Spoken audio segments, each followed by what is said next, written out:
Welcome to the Boxing Gossip Podcast, number 89. Thanks very much to everyone who's joined.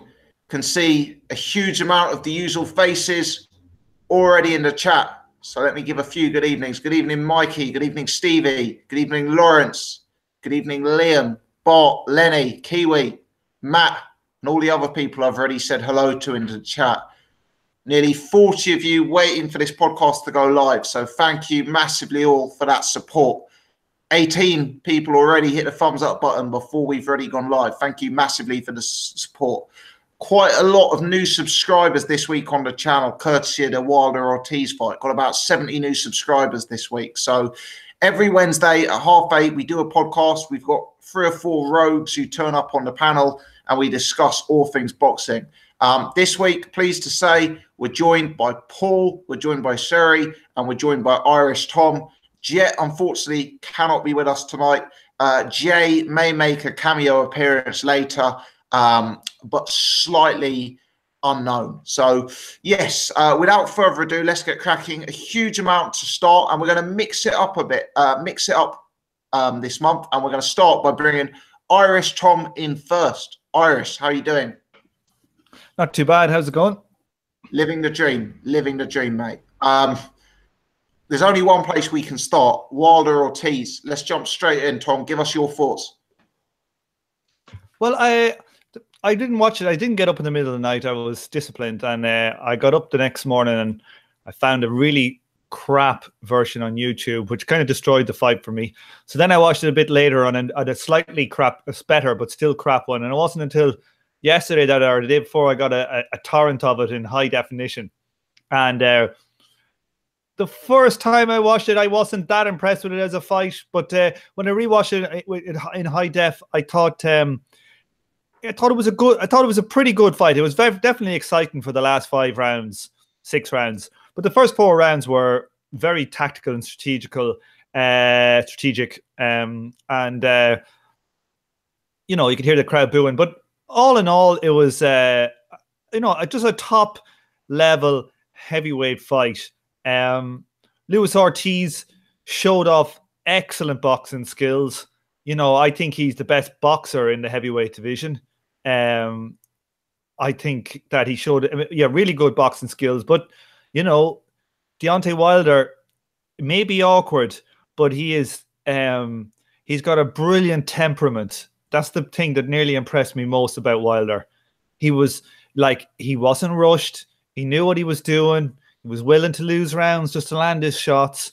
He was figuring out an excellent boxer. He basically figured out an excellent boxer and then had some hairy moments himself, but, you know, came through and ended it in devastating fashion. You know, I was really impressed with Wilder in it, to be honest. And somebody was talking to me or tweeting me there during the week or after the fight, and they're asking me who do I take in the Wilder Joshua fight, and I'll say it now, I'm taking Wilder in that fight. I think Wilder would beat AJ. I think he's just an awkward guy. He's an intelligent boxer, even if he's not a smooth boxer. He knows how to land power punches. Like, compare him to a plodder like who's fighting Dillian White. What do you call the big Australian drug cheat? Lucas Brown. Compare him to Lucas Brown, who's supposed to have killer power. He don't knock anyone out. So, like, Wilder has an awful lot of attributes that are good for him, and I think they cancel out his bad ones. You know, once Wilder was able to kind of handle Ortiz's boxing, for me, the fight was kind of over. Tom, I agree with your assessment. I was very impressed with Wilder. I'm going to play devil's advocate. This isn't actually my opinion, but the comments that I received were probably split 50-50. 50% of people talking about, you know, the same things you and I are talking about. 50% of people saying Wilder looked so ragged. He was so there for the taking in round 7. He was so reckless when he charged in that for a guy like AJ, who's so much bigger and younger and more athletic than Luis Ortiz, he's going to be easy work. What do you say to those people? Well, one, AJ is a decent boxer, but he's not the boxer Luis Ortiz is. Luis Ortiz is an excellent boxer. Like, you know, Paulie Malignaggi might be, you know, the chief twat of Twatland, but when he does boxing commentary, he's actually very good. And he was saying was that look at how Ortiz was sitting in the pocket and being reactive all the way through that fight, even up to the last round before he got caught. You know, he displayed excellent boxing skills. And another major point as well is that he's a southpaw. And Deontay Wilder wasn't able to land his jab with any frequency. What he was trying to do was trying to time when Ortiz was throwing his left hand behind his jab. And for the most part in that fight, he managed it. But this is heavyweight boxing as well. Like, it's not like welterweight where you get hit with a shot and you're all right. You know, it's heavyweight boxing. You know, it's very hard to go through a 12-round fight without, you know, making one mistake. So, like, I didn't see him being extremely wild. In fact, like, in most of the time, he was very measured in that fight. Like, the first 4 rounds, like, he was very measured, you know? Running in, though, Tom. So there's a time in round 2 where Ortiz goes down. I'm not saying he's knocked down. Maybe he's tripped over. But Wilder sprints in like a sprinter. Yeah, I don't have any problems with that. Like, you know, the thing is, he's a finisher. You know, let's say he runs in like that and he has 10 more fights at the highest level and he gets caught once running like that, because he didn't really get caught. He's never really been caught on those things. You know, he's very, very fast and athletic. You know, it's like if you're like, you know, playing rugby or playing cricket or something, like when a guy goes for like hit 6 in cricket, you know, the more aggressive players do it, but they do it with reason. They figure out what's the average, what's the chances of me getting knocked out here, getting bowled out versus the chances of me hitting 6, and they make calculated decisions. And for me, Wilder was excellent. You know, it's his temperament is the best thing, and his heart, you know. Tom, you've been around on this planet for a little bit longer than I have, but let me say this. In my time as an active boxing fan watching the heavyweight division, I cannot say for sure that I have ever seen a bigger puncher than Deontay Wilder. I think a peak Vladimir Klitschko, you know, I think Lennox Lewis, but the times he connects with that big right hand, I think he may be one of the biggest hitters, if not the biggest hitter I've seen. What's your take on that? Yeah, I go with that. Like, I think, you know, thing is, time, like, he hasn't had very many top-level fights. Now, he has knocked out, one of his top-level fights went the distance, and this one went to the 10th round. So, you know, we'll see how many fights he has at the top and what his KO percentage. But I can't argue with it. He looks like to me that he probably hits harder than Lennox. He probably, the last brutalist was, sorry? He's only 15 stone as well. Yeah, but it doesn't, like, he's tall and he's got levers. It's like Tommy Hearns, like Tommy Hearns was able to go from 147 all the way up to cruiserweight. And Tommy Hearns knocked people, like, a cruiserweight, I can't remember whose guy it was. He knocked out a guy where he punched him so hard, he actually lifted him up in the air. He hit him that hard. Like, Tommy Hearns was a freak, with similar build, similar level of athleticism. Now, he doesn't have the skills of Tommy Hearn, but, like, Wilder is so fast and he is sneaky and he sets traps. And I just think he has the style to beat AJ. Now, AJ may wipe him out, but I'm picking Wilder on that if it happens. I just think AJ will gas, and he won't gas like AJ. And I think he's got fight in him, and he's awkward. Like, if we look at the fight that AJ, for me, looked nearly the worst in, was probably Dominic Breazeale, because he was a guy who was big and tall and long and could keep him at distance. AJ is devastating in mid-range and short range. But when he's on the outside, he's not that good. Vlad was outdoing him. So, like, but, like, let's not make this about AJ. I just feel like that Wilder deserves all the credit here. And, you know, Luis Ortiz was also excellent in that fight. And he had his chance, and he nearly did it. Yeah, yeah. No, on the Wilder punching power thing, I appreciate he just got taken 10 rounds by a guy in the winter of his career. But what I'll say is when Wilder landed that right hand, Ortiz went down. You know, I appreciate it was round 5 before Ortiz hit the canvas. But the first time Wilder landed that big hand of note, you know, within 2 or 3 punches after that, you know, Ortiz is down. What about Ortiz, Tom? Do you think he can come again? Do you still have interest in seeing him in the mix? I do have interest. Like, he is a drug cheat, but I do have interest in seeing him in there mixing it with the top guys. I think he gives any of them a hard time. Like, he's live against any of those guys. You know, we had you know, Paul certainly rates him. I know that Paul was the only one on the panel, I think, to pick Wilder, which was, or not Wilder, sorry, he picked Ortiz. So I'm sure Paul would want to see him again. What do you reckon? Well, it's funny you mentioned that, actually, because I was about to bring in Paul, and fair play to Paul, because I think there was some rumours circulating in the chat that he wasn't going to turn up for tonight's podcast. But against all odds, against I'm a warrior. Like Luis Ortiz made it to the 10th round, Paul has made it to the 89th pod. So without further ado, let's bring Paul in. Paul, your reaction, mate. Told you I'm a fucking warrior. Look, after we eat a bit of humble pie, Wilder, you know, he proved me wrong. You know, I was wrong. I think the biggest thing that he proved for me was the gut check. You know, the heart and the chin. You know, he showed a decent chin. You know, like, fucking hell. He has got freakish fucking power. Freakish power. You know, for his size, but you touched on it before there, Tom. It's like, one of you said it's not. I think he might have been Irish, actually.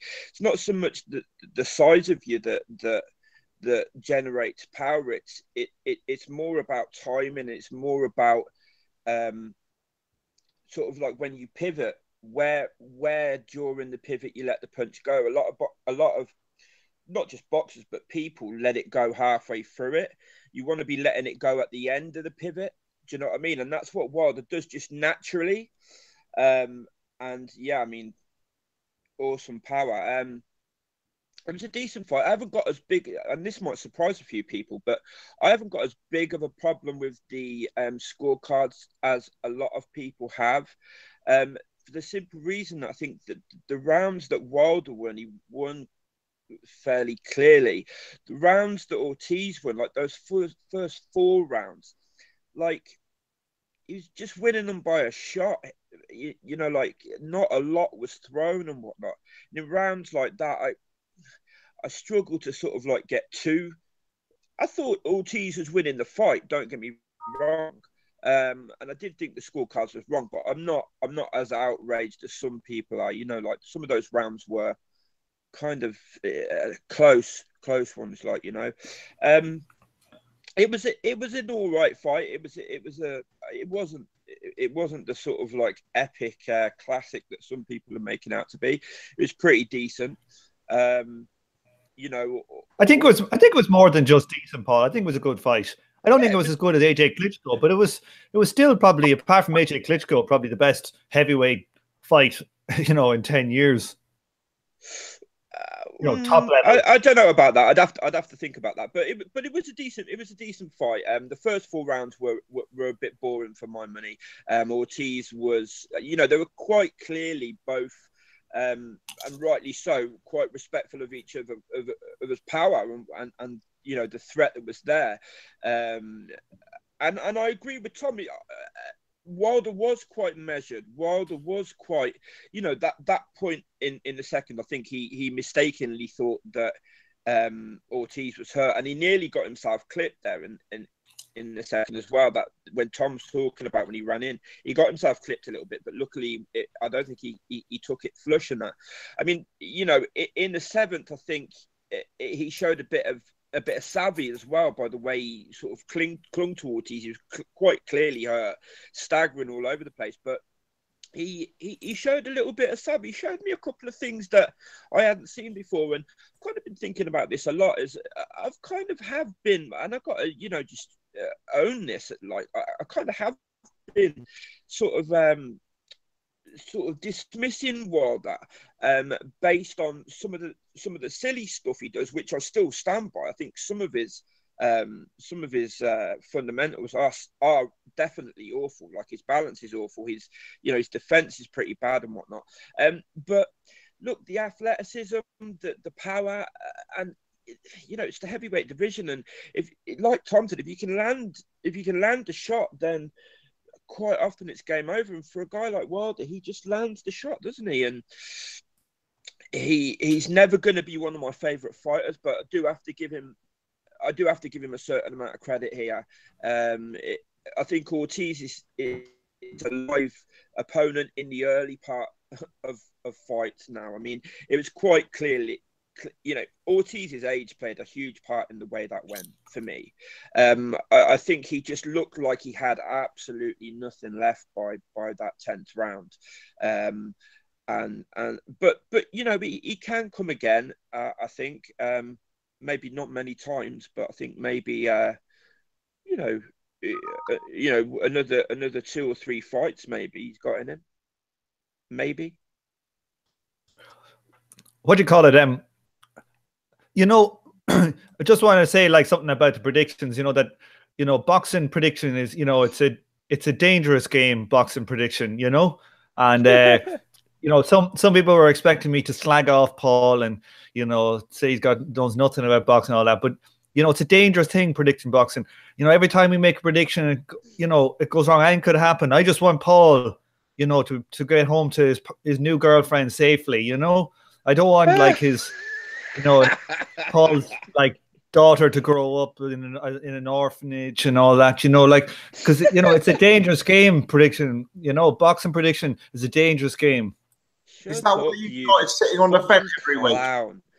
Yeah, that's Tom's weekly duck. That is, he just sits on the fucking fence and never throws his hat in, which I don't blame you for, Tom. I've seen the size of you. I wouldn't want to. Oh wait, now here, don't be starting now. Like this is not the week to start. I don't think I'd want to throw myself into a ring if I was, if I looked like Mr. Muscle off the adverts either. I don't think I would. So I don't blame you, Tom. The personal attacks are definitely below the belt. Well, when particularly you start bringing me into it, I'm gonna fight fire with Slayer. Oh yeah. Let it be known that Jet was the best. The seventh Jet got it closest. You predicted every outcome available. I didn't at all. I said it would be a close fight and Wilder's going to do it. I didn't say Wilder would get schooled, and I certainly, Gossip, didn't say he'd knock him out in one round. Do you remember that one? He's got a point, Gossip. That was pretty. Gossip thinks that we don't remember this. The chat remembers everything. I know. He thought he was going to slide that. He thought he was going to do the slick maneuver and slip that fucking. I think you'll find if you rewatch podcast number 88, it's been edited, and it was actually Jay who. Well, if that did happen, I'm okay with that. Yeah, I thought you might be somehow. Let's bring some sense, some logic, some intelligence, some charisma, and some class to the pod. Sherry, unmute yourself. How are you doing? I thought you were going to say get me back in again. Yeah, I mean, obviously, we're still talking about the Wilder part, aren't we? Yes, sir. I was a bit confused because Irish went a bit of a tangent there, didn't he? But bloody hell, Sherry! After that introduction, you've rather let yourself down with the sound there. I'm only messing that up. I can't hear a word. Oh, can you hear me now? Not really, mate. It sounds like you're in a fridge. Can you hear me now?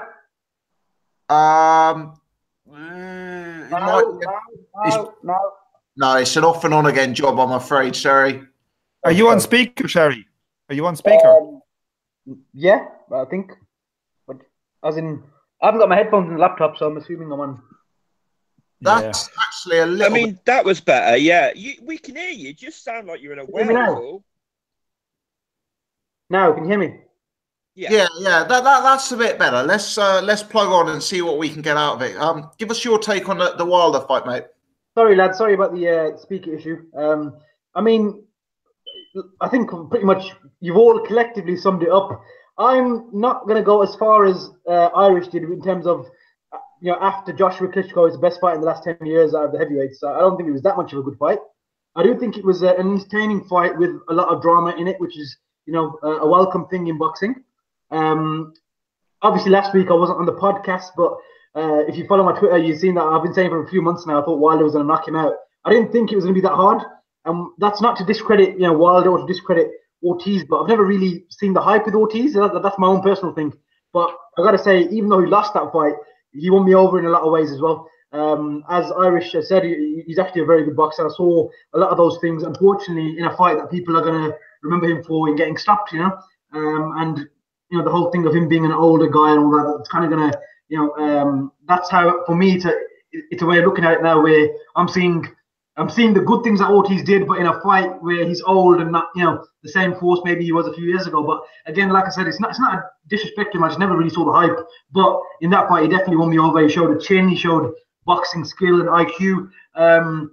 And for a guy who, to be fair, in terms of reach and Wilder's got massive arms, man. This is one thing. Wilder's arms got him out of so much trouble in this fight, just because he can swing from so far back, and the way he throws his punches is just, I don't know, he's a bit of an anomaly, Deontay Wilder. I don't think I've ever seen anything like him. I don't think we're ever going to see someone like him, the way he's built and the way he fights in the heavyweight division for many, many years, if ever. Like you said, BJ, I mean, the way this guy punches, I'm in agreement with you. I've not seen in my time as a boxing fan a heavyweight who hits as hard as this guy, especially with one punch. Granted, Klitschko for me has always been the biggest one punch guy, but Wilder, in terms of the way he punches, how he generates his power, where he throws his punches from, I've never seen anything like this, so I don't understand it. But he's a guy who gets out of jail every single time, and it's a proven punch now that all his power is proven. Whenever he throws something big and it lands, there's big problem. Someone's going down. And Luis Ortiz, to his credit, showed a chin. Even on the final knockdown with the referee waved it off, of course, I think it's the perfect time to finish the fight. But there's also that side of you that thinks, okay, cool, could have given him to 10, could have, give him a chance to get up. But if he got up, I think he would have got hurt really badly, because Wilder, having knocked him down twice in the round, would have just gone, really hurt him. So stoppage was appropriate as well. Very good fight, not a top, fight in the last 10 years or anything, but entertaining. I think I agree with Paul in regards to, people had a lot of differing opinions on the cards. Mine was, I thought that Ortiz was winning the fight. I didn't think he was miles ahead. I didn't think he was winning. But again, the rounds he won, there was nothing really going on in those rounds. It was a bit of a stalemate. And obviously, boxing fans are fickle, and the crowd was booing when they didn't appreciate what was going on in the ring. Of course, people like us, we kind of appreciate, pretty much anything going on in the ring, because we can always read into it a bit more with, the skill and all that involved. But it wasn't like an all-out action fight from the get-go, was it? It kind of built to crescendos at different points and had its ebbs and flows, as all things do. But good fight, decent fight. It was definitely worth staying up for. Great drama, and I think Deontay Wilder showed a great amount of resolve, and showed that he has heart and that he can come back from the brink. And of course, a lot of people will, making comparisons and contrasts to the Joshua and Klitschko fight, and I can see those, and I completely understand that. And I gotta say, Wilder showed that he's got a chin and he can take punishment. And this was it for him. He wanted to prove that he's legit and he's a real champion. And yes, granted, we can criticize his resume and everything he's accomplished up until now, but I think in this fight he came through. He showed that this guy is completely legit. And for me, I don't think the Anthony Joshua fight is as simple as Joshua's bigger and stronger, and that's it. Is Joshua favored in a lot of technical aspects? Yes, he is. But does that mean he's automatically going to win the fight? Not at all. I think it's a pick-em fight. I think whoever lands their biggest punch first, it's over. And if you're going to go on one punch knockouts, then Wilder is that guy. I think Wilder will knock Joshua out. And I was saying about a month ago that I thought Joshua would be able to take Wilder out. And listen, again, it's one of those fights where if you're talking about combination punching, then from a pure technical viewpoint, Joshua is a better combination puncher. However, Wilder's unorthodox. He throws combinations in a weird way, but it works for him, and he gets people out of there, and he really hurts them. And I don't think, even with a 30-pound weight difference, I don't think that's going to help Joshua. Of course, he'll be the bigger, stronger guy on the night, but Deontay Wilder can whack. Like he said, it's not about the weight. I think you said it yourself, BG, earlier. It's not about necessarily his weight. It's more about the way he generates his power. His punches will come from down low, up top, everywhere. I don't think Joshua doesn't have a clue how to handle that, if I'm honest with you. But if you had like a tick box, I think a lot of the advantages from a common sense point of view would go to Joshua. But it's not always in boxing that the best boxer wins. I think we've learned that time and time again. So I think that is literally a matter of who lands first. And if we're going on one punch power, then Wilder should win that fight. But I don't think it's that simple. I think it's going to be a lot more drama in that fight as and when it happens. Someone's going to get knocked out very, very, very badly in that fight as and when it does happen. And I cannot wait for it to happen. Fingers crossed we get the fight in the next 2 years. I'm not thinking it's going to happen this year. I'm not that optimistic. And I don't think anyone on the podcast is either. But yeah, great fight. Really enjoyed it. Definitely. Sorry, on the undercard, a very, very sad end to the career of Andre Dirrell. Did you happen to see that fight? Yeah, I did actually. Yeah.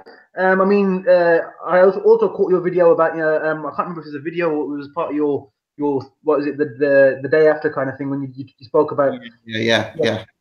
The long one, the 36-minute video, that's the one. And then I was actually driving on the motorway. I put it on and I was driving. I did a long video in the background. And yeah, so I agree with everything you said about Dirrell. After that Froch fight, a lot of people thought he was going to go on to do something, and that was quite a while back now, you know what I mean? And he's had a stop-start career in terms of, the way he's performed. He's underperformed, underachieved. I think from the get-go, as soon as Uzcat guy went out there, he started hitting him, you could see he was in control straight away. And I know I appreciate just because a guy was in control within the first 10 seconds, that doesn't mean it's necessarily the way the fight's going to go. But from the way the last fight went, I thought Uzcat guy was winning that fight, and he was putting it on Dirrell in the last fight, and I thought he was going to go exactly the same way. When I did my predictions for the Saturday night fights, Uzcat guy TKO was what I had, and that's essentially what it was, wasn't it? Even though he didn't knock him out as such, he stopped him, didn't, to the point where Dirrell didn't want any more in the corner, stopped it. Uzcat guy, I think he's underrated. I think he's a decent little fighter. I think he's interim IBF super middleweight world champion now, isn't he? So obviously, depending on what happens with De Gale and Truax, then he's going to be the guy to fight them, isn't he? Really, for the full world title, as and when that's meant to happen. But I think, look, Uzcat guy went out there, and I'm not going to discredit him and say he beat a shot Dirrell. Yes, Dirrell's not the same fighter he was a few years back. I don't think Dirrell's been any good since the De Gale fight. That was probably his last good performance, if I'm honest with you. And that was 2 years ago. He's only fought 2 times since then, so it says a lot right there. It's the inactivity and just it's caught up with him, hasn't it? He had a lot of problems. But yes, it's a shame. But at the end of the day, he wasn't really active, so you can't really say much about Dirrell at this point. And if he is retiring, then it's probably best to do it now before he gets hurt seriously. But full credit to Uzcat guy for going out there, doing what he had to do. He did say before the fight he's going to go out there and put it on him and he's going to stop him. And to be fair, that's what he did. So no complaints on my part, but it was a sad ending for Dirrell. I thought he was a world-class fighter at one point. And to be fair, he was always there or thereabout, but he was never the guy that people thought he was going to be. And it's always a shame when you see fighters like him not reach their full potential. It does leave a bit of taste, doesn't it? Absolutely. He'll unfortunately go down as a talented nearly man, which is not really what anyone wants to have their career remembered. 100%. I agree. I tell you what, as well, I agree on the like. I'd like to see him retire now. Like his will's gone as well, and like there's a few decent fighters coming up in that division. Like a few of I'm pretty high on David Benavidez. I think he's a fantastic fighter. But there's also Caleb Plant. I don't know if anybody's seen Caleb Plant. Caleb Plant is really good as well. Very good. And so I agree. I think Dirrell could end up getting really badly hurt. If he carries on fighting, to be honest. Yeah, there's a new generation now, Paul, like you just said. Caleb Plant and Benavidez. They're 2 big players of the future. And Benavidez now, Dirrell, he's going to smash him to pieces. The way Benavidez fights, he's going to mow him down really badly. So, like you said, I completely agree. It's time for Dirrell to pack it in. I think both of Dirrell's... I'd like to see Plant Benavidez at some point. I mean, they've got a common opponent in Porky Medina. They both smashed puck out of Porky Medina. Both look really good. I think that's probably the fight to make in that division now, to be honest. The one who I like. Have you guys seen that Zach Parker? I think he's probably the best prospect in Britain. Yeah, I see. Yeah, I've seen one fight of his, so I can't really judge on that. He does look good though. He is serious. Is that the guy on the Eubank Junior undercard? Groves. Yeah. A few times. He is already better than Callum Smith and that sort of level. I think he's already that sort of class. Fair play. Yes. Anyway, enough for that. 150 of you guys already tuned in, watching us live. Please hit a thumbs up if you're one of those. Only about a third of you have done that so far, so it'd be fantastic if we could get a few more. Let's move the talk on to Kell Brook, who made his big return this week. Tom, let's bring you back in. What was your? I appreciate it was a swift fight, but what was your thoughts on Kell's return to action? I'm just surprised that Rabsi Nesbitt got a boxing license. Is that what you say? You saying Rabchenko resembled him? Did he? Oh man, Rabchenko was absolutely useless. What can be learned from that? Like Rabchenko, to be honest with you, it also looked like to me he wasn't interested in the fight. When he got knocked down, he didn't want to bother getting up. I don't know. I thought that was it's one of those meaningless fights. You can't tell anything about it. Rabchenko doesn't even look like a sparring partner. He was that poor. He was rubbish. I couldn't believe how bad he was, when I saw him in the fight. So there's nothing to learn from it. What about the undercard, Tom? Did you watch Gavin McDonald by any chance? I did. That was actually a good fight. I couldn't believe it. It was actually a good fight. And I was sick because I was looking at putting money on that at 3-1. I think could you get 5-1 on Gavin McDonald on points? Crazy price. Bet on McDonald on points at 9-2. Yeah, I was sick. I did my money on Lenroy, so I can't claim it was a successful weekend. But you got your money back though on the Lenroy one, no? No, it was a draw. All right, because I did mine to go the distance, and I got my money back. Did you? Yeah, with Sky Bet, like it went through as a no contest or something. Maybe I should look at that then, hey? Yeah, check it. So like last week I had two bets. I had money on Wilder on points, which nearly came through, and as a value one, and then I had that the one to go the distance. But man, Jamie McDonald, that was a very good performance by Jamie McDonald. But I think that is just terrible matchmaking with what is it? Is it Galliafy, that one? Jamal Yafai, yeah. I don't know, like, what level had he fought at before then? And they stepped him up to, like, European level. Gavin was European champion. Yeah. Like, so I'm just looking at here. He won the Commonwealth Super Bantamweight title, so he did win that. But, like, against low level, like, I just think that was very bad matchmaking, to be honest with you. Because Gavin McDonald is... he's a decent pro, and he's fought at world level. He's acquitted himself fairly good. I think he even managed to get a draw on a dodgy scorecard. So, even though he lost every round. But, fair play to Gavin McDonald. I like to see the B-sides do well. Did you happen to watch your man, Josh Taylor? I did. No, I watched him, so I'm interested in your thoughts. Oh no, I thought he was just sensational. I know the opponent was not good. Like I watched that ahead of the Kell Brook fight. Did he stop him early, did he? Sorry? Stop him early. Third round. Second, yeah, I don't know. Yeah, very early anyway. That opponent, I mean, the opponent wasn't good, but one of the other things, like at the end of the second round, that opponent went back to once he felt Taylor's power, he didn't want any of it. They go to the opponent's corner at the end of the second round, and he's there shaking his head, and his team are trying to, like, it's not in English, but his team are clearly trying to G him up and sort of like get him going and that. And he was just, his head was shaking, man. Josh Taylor looked really good. I mean, the opponent's not up to much, but he looked really, really good. Like the last time I saw a fighter like really impress me, I know it's like against poor opposition, and it probably was the last time, was when Crawford beat John Molina Jr., I think.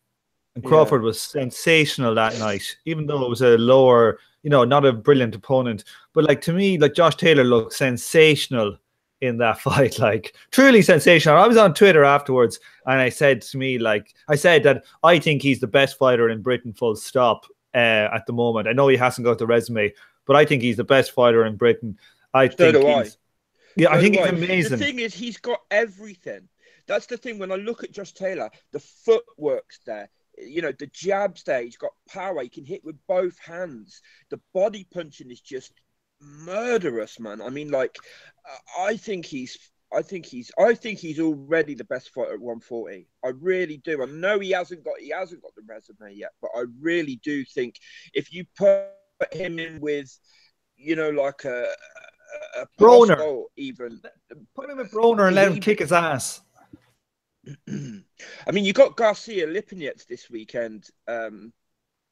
Garcia is the only man for him at 140. He's the only man. And the other thing as well, Paul, he's so good on the inside. It's so unusual for British fighters. He's brilliant on the inside. He fights almost like a Mexican in some ways. I don't know. I kind of think of him more like just a classic like Philly fighter or something. You know, like a classic American school boxer. You know, he can box out, he can box in. Like yeah, that's why I said like Ben or the footwork. I mean, his footwork's incredible. His defense is there, and hand speed as well. He is fantastic. He's fantastic. His hand speed. Did you see his hand speed in that fight? His hand speed was just ridiculous. Like I think that, you know, I know it's kind of crazy. We got Joshua, who's the number one in the heavyweights. You know, he's a man who's number one. And then you got Billy Joe Saunders. But like, I think he's the best British fighter right now, and I think the only man at 140 that'll give him a fight is, well, as a view, there's Prograis. What's his name? Prograis. He's very good. Prograis, yeah. He's fighting in Congo this week. Yeah, he's good. I think he's more of a power puncher though, but I still pick Josh Taylor to outbox him. And Mikey Garcia. Mikey Garcia is a tough fight. But I think Mikey Garcia and him is like a pick-em fight. That might sound crazy. Like, you know how highly I recommend. I think his size might come into it. He's a big 140 fighter, and I don't think Mikey is that big. I think, I mean, you'd have to see them next to one another, but I just imagine that if you were to stand those two next to each other, Josh Taylor would be quite a bit bigger.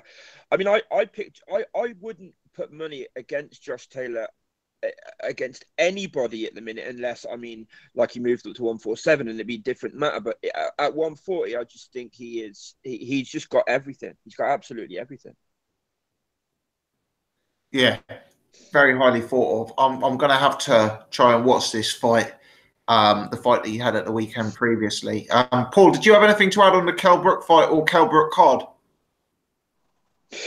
The Kell Brook fight, there wasn't. I don't think we learned a lot, even regarding where Kell's at currently, because I just think Rabchenko was so bad. But still, good win. Congrats to Kell. Who else was on the card again? Gavin McDonald, Rocky Fielding, David Allen. Nah, not really. Not much. Nah. What about the light heavyweights, Paul? Did you have anything to add on Bivol or Kovalev? Bivol just looks fantastic to me. He's so quick. I mean, you know, Barrera's a big lump at light heavy, and for me, Bivol just looked a level above him. I think Bivol and Vosdick, that division looks so fucking stacked right now. Some really good fighters coming up in that division. You know, you've got better Turviev, better Biev, whatever his name is. You know, I like Bivol. I mean, he's got a lot. He's really, really quick, loads of power. He's like a boxer puncher for me. He's like, the fundamentals are really good, pretty good defensively. I think we've yet to see him take a huge shot, but I think he looks really good. Yeah, he looks like a real one to follow. I'm high on him myself, although I don't find him the most entertaining, being brutally honest. Anything on Kovalev? The only thing I would say as well about Bivol is and I don't know whether it's just because it was next to Sullivan Barrera, because Sullivan Barrera is a big light heavyweight, but I'm not sure he's not that big, is he, at light heavyweight? Does anybody else think that when they look at Bivol? I mean, like, he seems to have the power and that to carry himself there, but he doesn't look like the biggest 175 guy to me. He looks like somebody that could potentially pull himself down to super middleweight. I'm not sure what anybody else thinks. I don't think he's the biggest at 175, and I suspect that maybe he is going to be slightly smaller than a lot of the top guys, but I didn't see anything in him that made me say that he was small for the weight, or anything that made me think that, you know, there'd be merit in him cutting the weight, especially, you know, if he's at 175 at this stage. It's kind of, it would almost seem like a step in the wrong direction, start changing weight classes given the success he's had. But no, I do agree that he's not one of these light heavyweights who's like turn out to be a cruiserweight at the end of his career. No, I was just thinking, like, you know, if he was to come up against somebody like Kovalev or something, like whether that might play into it. But Dalboy just put something in the chat which I completely agree with. Really, really good feet, really, really good feet, which, you know, will help in you know, when a fighter is kind of like smaller than the other guys he's facing. That's one of the things that will come into play. Like, and he has got really, really good footwork. So, yeah, I was impressed with Bivol. I didn't see the whole Kovalev fight, I've got to be honest. Just trying to think what I did see. Can somebody remind me what actually fucking happened? Fucking memory's terrible. He stopped him on a cut, didn't he? Did he stop him on a cut? He just beat down an ex-sparring partner of his in quite a sort of jab affair. Yeah. I'll tell you what, boys. We had David Hay was fighting Jaja Binks, and now we've had Kovalev fighting Macaulay Culkin. Like, it's good now that they're trying to attract youngsters to the sports, isn't it? Fucking Macaulay Culkin hasn't been in a decent fight since Home Alone 2. Movie stars crossing over as well. I think it's really good for the sport, like, you know. I've got to be honest, you know, I've lost interest in Kovalev, and Bivol, like, he's obviously very, very good, but I struggle to get too buzzed up about him, you know. But if they fight each other, Kovalev versus Bivol, that is a fight I'd be interested in. But I think with those guys, they're going to have to stick them in good fights to generate that interest, you know. Yeah, it's the same with some of the lighter weight divisions.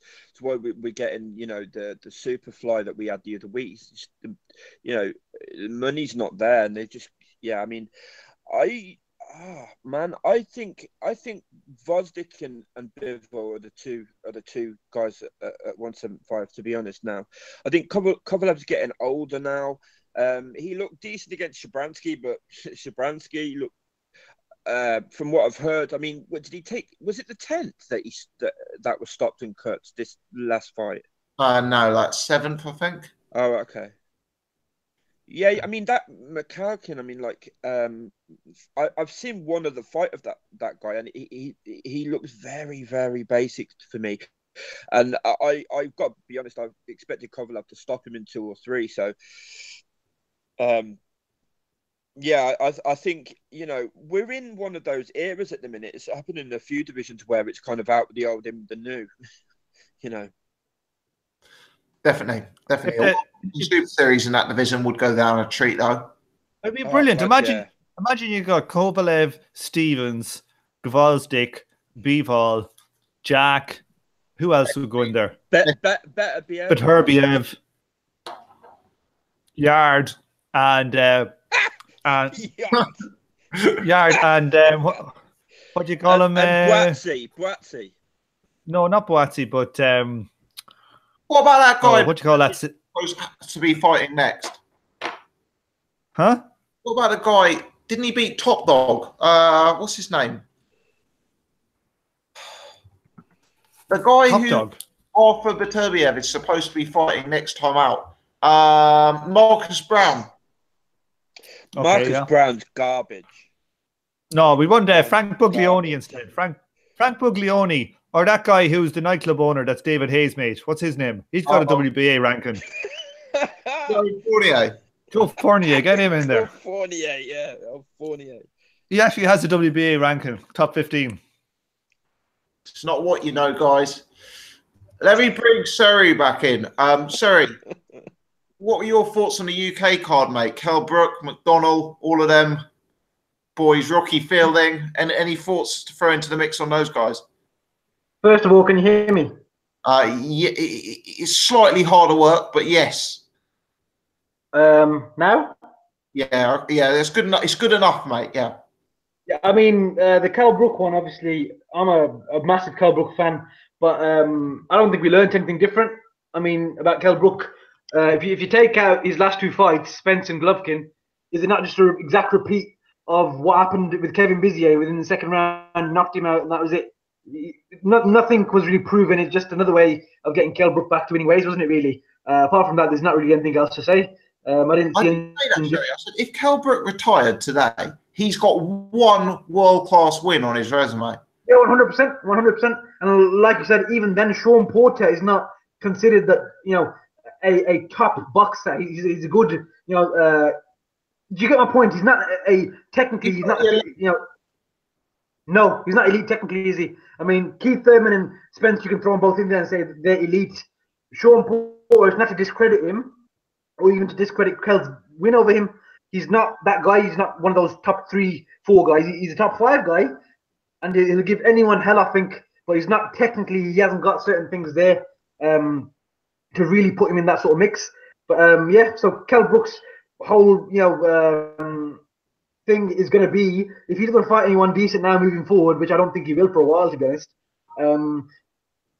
His biggest fight would be the 2 fights that he lost in, and those 2 big bad losses. They weren't pretty losses, were they? He got battered in both of them, especially the Spence one. He took a prolonged beating towards the end, didn't he? And fair enough, people want to focus on the quitting part, but I think he showed a lot of heart staying there towards the end. You know what I mean? And of course, if you're going to have that sort of injury that you just suffered from 9 months ago happen to you again, but on the other eye, it's a tough one, isn't it, to ask someone to carry on fighting, regardless of being a warrior and whatnot. It's one of those things. We're still human beings.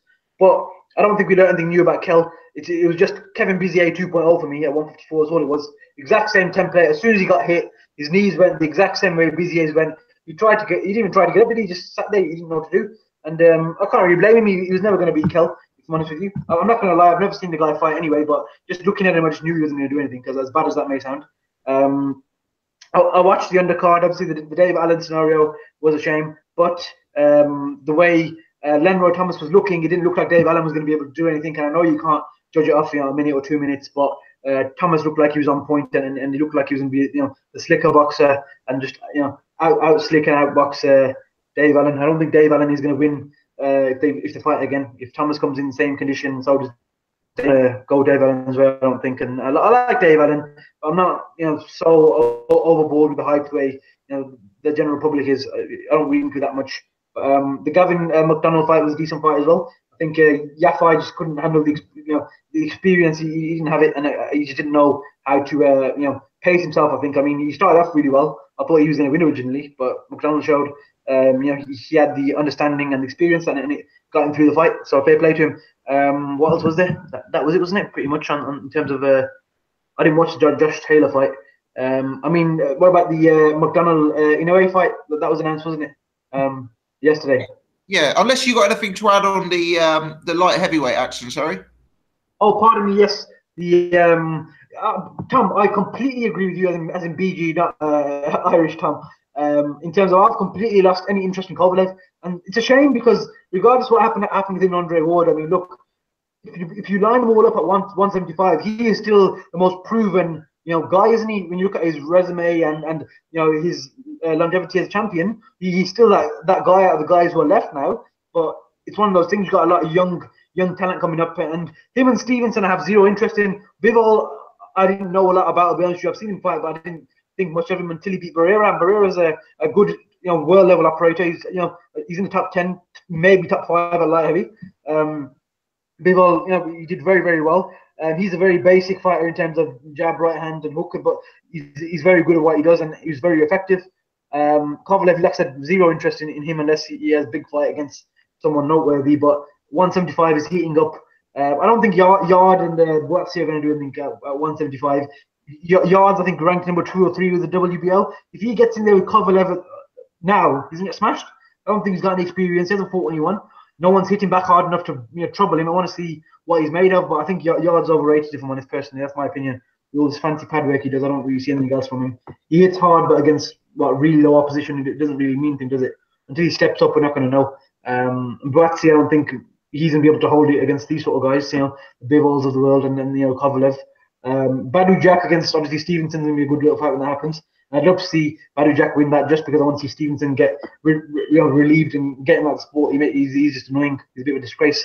He hasn't fought anyone, for quite a while now, has he? So light heavy, like you said, I'd love to see a World Boxing Super Series style tournament that way. That would be amazing. I think it's wishful thinking, if I'm honest, because they all seem to be a bit too scattered. Obviously, Artur Beterbiev signed with Top Rank now, isn't he? And Bob's not going to be looking to send his fighters over to World Boxing Super Series. He likes to keep all his money in house, doesn't he? So he's not going to be doing that. But it's one of those things. Light heavy has definitely got a good mix, and like I said, it's out with the old, in with the new. So I think it's time to get people like Kovalev and Stevenson, out of the way a bit now. And I think no one's got that interest in them. Even the ratings itself. I think I read an article on Boxing Scene saying that the Kovalev fight had a quite an average rating, whereas I don't think anyone's expecting it to do groundbreaking numbers anyway because of the opponent. Of course, it goes kind of hand in hand, doesn't it? You have to have a decent opponent. But I don't know, just kind of lost interest in the guy. It's a shame, but he's still the most proven guy at 175 right now, I think. Totally agree. And you did just raise Jamie McDonnell versus Inoue. It's a shame we don't have Jet on the panel because he would be, he would be in a state of giddy joy discussing this one. But is it one you're looking forward to? Sorry. I mean, how can you not be excited for that fight? Obviously, Inoue is a guy we all obviously rate and we look at as being as good as what we think. What we've heard, especially on Twitter, all the ramblings and all the expectation of this guy and what he's kind of brings to the sport. He's a special talent. Of course, I would love to have seen him versus Tete more, and then that was the fight that I thought we were going to get because WBO, when you move up a division, you're automatically number one, aren't you? In the rankings for the world title in the next division. Similar when Canelo vacated his WBO title, he was number one for Billy Joe Saunders, but obviously that fight didn't happen. It was a similar thing, and I thought he might go that route, but clearly for whatever reason, he's decided to go the WBA route, hasn't he? What division is that? That's 118, isn't it? Bantamweight. Yeah, cool. So yeah. So he's fighting Jamie McDonnell, but then Jamie McDonnell's got the regular belt, hasn't he? Yes. And then is it Ryan Burnett who's got the super belt? I don't actually know the answer to that, but I think it probably is. I think you're pretty right. Yeah, because obviously when he fought Zakianov, they unified the titles, didn't they? So at that point, and then obviously he vacated it now, didn't he? But he's got the super belt, and then McDonald's got the he's got the regular belt, hasn't he? But that's the thing. If Inoue does win, is Burnett gonna fight him? Who's he gonna vacate again? And Burnett's in a pickle now, isn't he? If they decide to do a consolidation of the belts the way they did with Golovkin and Jacobs, if they order that, what's Eddie Hearn going to do? Is he going to throw Burnett in there against him? Which Burnett's a good fighter. I actually rate Burnett. I think he's very good. But is he going to throw Burnett in with Inoue, or is he going to tell him, mate, vacate the title, I'll get you a fight against Butler for the IBF and fight for the title that you vacated? Yeah, it's a bit silly, isn't it? It's all a bit of a silly situation now. You've got Lewis Neary down there as well. I mean, there's quite a few good fighters in the bantamweight division at the minute. Yeah, but Neary's a disgrace. I don't want to talk about him. He pissed me off with what he did last week. I can't get over that. Yeah, very poor. And I'm not trying to sound like I'm some self-righteous type of. I'm just saying you can't come in 5 pounds overweight. Come on, man. That's taking a mick. And obviously with this whole the drug test beforehand, and then especially for a champion like Yamanaka who held the belt for 7 years with pride in his sport, he's just a great champion all around and epitomizes what it is to be a true warrior. You know what I mean? And he went out there and still fought him. And the way he got stopped, I just didn't like any of it, to be honest. And he was just a lot bigger than him on the night, Neri, because of the weight advantage. It wasn't a pleasant viewing for me personally. So I don't know if no, it wasn't. I just mean on what I see in the ring. Pardon me. Yeah, of course, he's a good fighter. There's no denying he's a good fighter. Fair play to him. But I'm just not happy with what happened last week. So I've got a bit of a negative towards him now. But what's done is done. We've got to move forward, haven't we? Am I the only one who gives Jamie McDonnell an outside chance in this fight?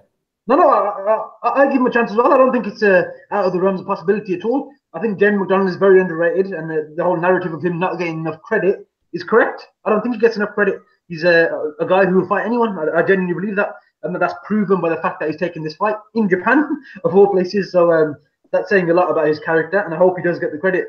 If he wins, then you know what, fair play to him. He's earned every penny of that paycheck that he does get, and he's the guy who's time and time again taken the fights that probably a lot of people wouldn't take. He went over and fought. What was his name? I forgot his name twice. He fought the other guy.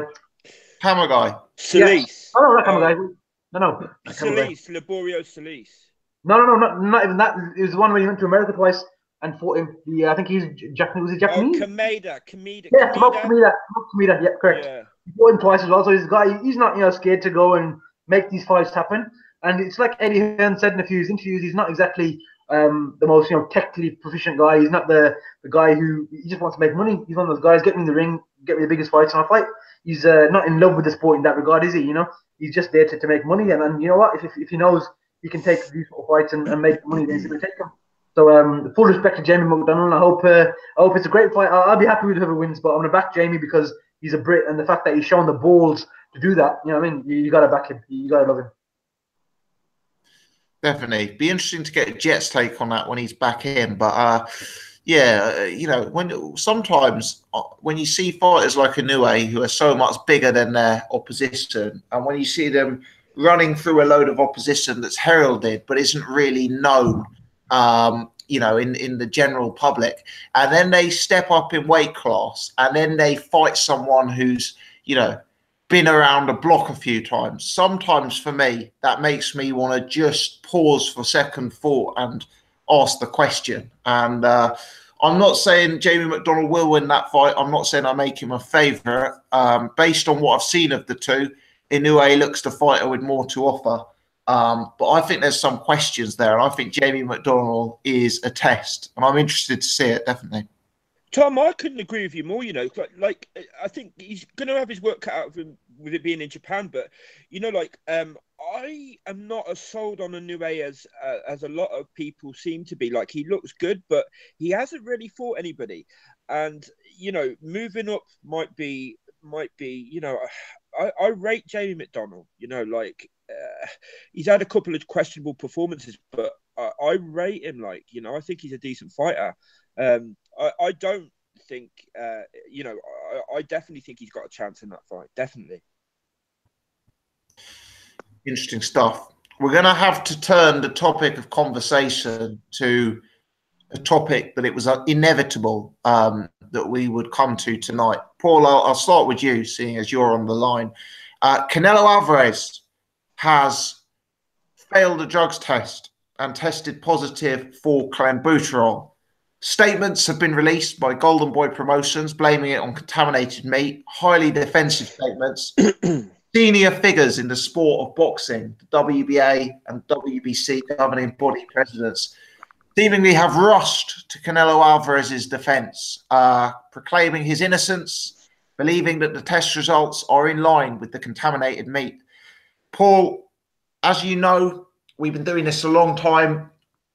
I've not been someone who's like to jump on people when they fail drug tests. I've not been someone to call everyone out just for the sake of calling them out.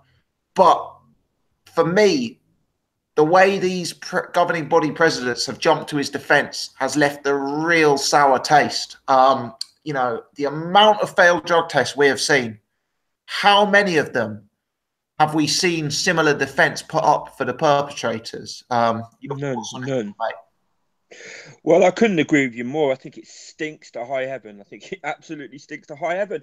But let's be honest, it's fucking inevitable. I mean, I heard Abel Sanchez interviewed about this, and even Abel Sanchez was kind of like, well, I'm not going to condemn him and blah, blah, blah. Like, nobody other than, I don't know, people that want to see a clean sport want Canelo Alvarez to be banned. Gennady Golovkin doesn't, Abel Sanchez doesn't, Golden Boy don't, Tom Loeffler don't, the sanctioning bodies don't. It generates too much money, and it stinks. I've got a little bit of somebody did a bit of digging, and there was a cyclist called Alberto Contador who was banned, and he actually had his Tour de France I think it was Tour de France titles. He had some kind of titles taken away from him, stripped of him and stuff. I think it was in 2010. And his levels was 50 picograms. Canelo was 600 to 800 picograms, which is 12 to 16 times higher than this guy Contador. Contador was banned for 2 years, and experts from the I think it was WADA or maybe the lab that tested the sample came out and said that Contador's levels were way too high to have been 3 times what they would expect if it would have come from contaminated meat. And now we're talking Canelo's are 12 to 16 times higher than Contador's, who was banned for 2 years. Look, these are just facts. I'm not casting aspersions on anybody, but look, I think it stinks. I think, you know, Canelo, he struggles with his stamina, and I think it's pretty obvious what's going on here, to be completely honest. He's a cash cow of boxing. There's only really AJ that's anywhere near him in what he generates, and I think it's just inevitable. I wonder how they can sort of like be so blatant with the way they sort of like rush to his defense, when I don't remember him doing that for anybody else. Nobody. And I actually do remember when Luis Ortiz failed his more recent drug test, where he blamed it on the medication. I actually recall someone in a similar position coming out and saying, you know, and almost putting the boot in on Ortiz. You know, well, they usually come to sort of like defend the sport, don't they? So it's kind of like, you know, the full extent of our abilities, punitive abilities will be brought to bear, blah blah blah. That's what you normally get, isn't it? It's kind of like you know, rightly so, defending the sport and sort of like condemning somebody that's tested positive, but except when it's the cash cow of boxing, you know, like it just stinks the high heaven, man. It really does. I'm pretty disgusted by it. I got to be honest, totally disgusted by it. He is. I mean, I do not claim to be a performance-enhancing drug expert. I have very, very limited knowledge on it. But there are certain fighters, and when Alexander Povetkin tested positive, he's one that I kind of felt similar about, where there are certain fighters where when you were told they failed a drug test, you look back on their career and you can see certain indicators that make you think, oh, I wonder if that's related. So with Canelo, I mean, Clenbuterol, as I understand it, is a fat stripper.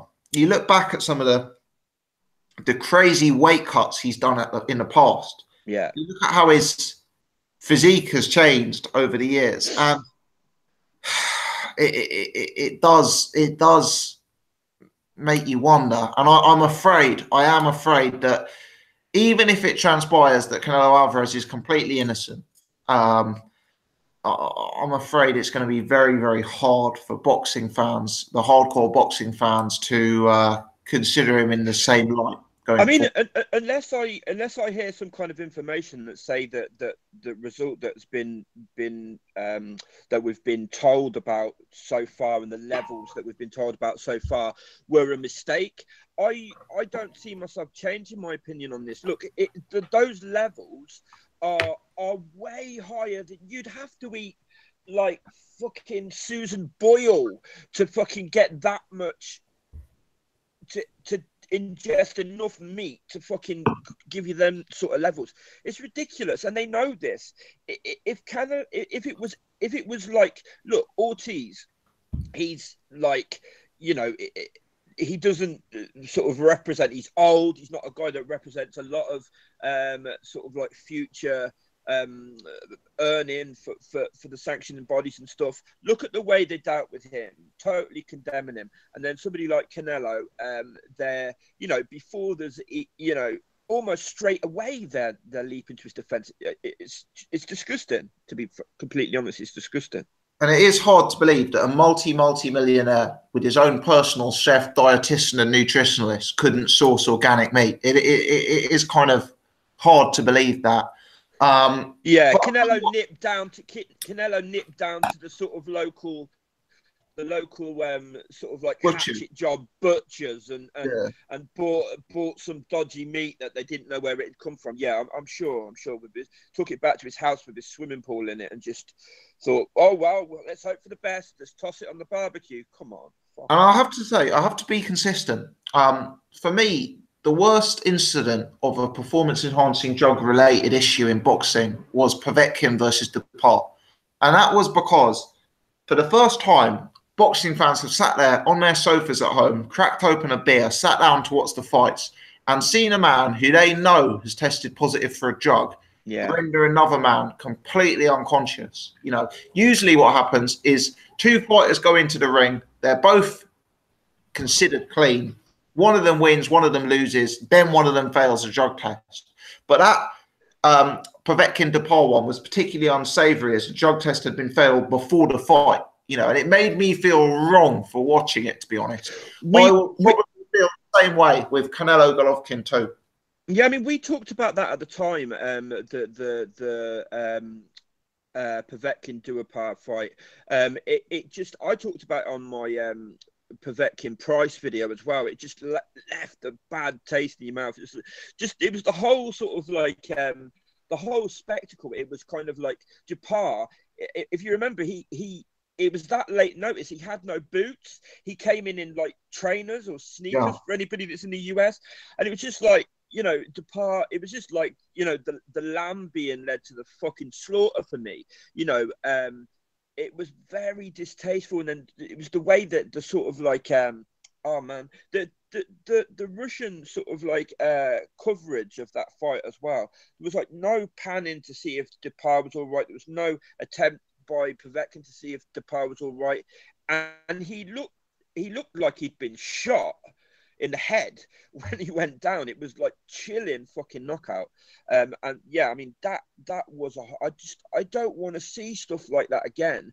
I don't want to see stuff like that again, and then it be all over the news the following day. You know, known steroid user, like, you know, severely hurts, kills, or brain damages somebody. It's just such a bad look for the sport, man. It really is. I think, you know, like, I know we don't want to be too controversial on this podcast, but I think it's important that we like at least say what we think about this, because you got to look at the big picture, I think. Do you know what I mean? I think he should be banned. Like, no one gave Indian White a pass because he bought an over-the-counter supplement. No one gave Kid Galahad a pass because his brother spiked his drink. No one gave Lucas Brown a pass when he was saying he got spiked. Do you know what I mean? Like, we've had all of these excuses in boxing, yet we've still seen the bans handed out left, right, and centre. You know, even the Tyson Fury situation, that's a very murky situation, but he's been given a retrospective ban, and, you know, he didn't fight for several years. There's nothing murky about Tyson Fury. His is way worse than Canelo's one. His is way worse. But Canelo at least has a reasonable reason, a reasonable excuse. Tyson Fury's got no excuse. There's no Nantalone. There's no Nantalone in British beef. Wild boar. Didn't Tyson Fury say he went to a butcher's and bought wild boar or something? Yeah, he did. No, they actually denied that. That was a newspaper story in the Daily Mail or Mirror, and that was denied by Peter Fury that he ever used that. And that is not a valid excuse. That's not taken as a valid excuse. So why is meat that the levels would need to be 16 times lower for it to be a plausible reason?